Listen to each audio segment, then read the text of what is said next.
மதங்களிடமோ எனக்கு நம்பிக்கை இல்லை. ஒரு மதத்தின் கோட்பாடுகள் எவ்வளவு சிறப்புடையவையாக இருந்தாலும் சரி, அதன் தத்துவ கருத்துக்கள் எவ்வளவு நன்றாக அமைக்கப்பட்டிருந்தாலும் சரி, சாஸ்திரங்களின் கொள்கைகளும் அடைபட்டிருக்கும் வரை அதனை நான் மதம் என்று கூற மாட்டேன்.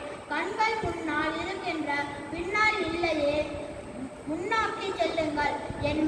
என் மதம் என்று பெருமையுடன் எதை கூறுகிறீர்களோ அதை செயலில் காட்டுங்கள். இறைவன் உங்களை ஆசீர்வதிக்கட்டும். விவேகானந்தர்.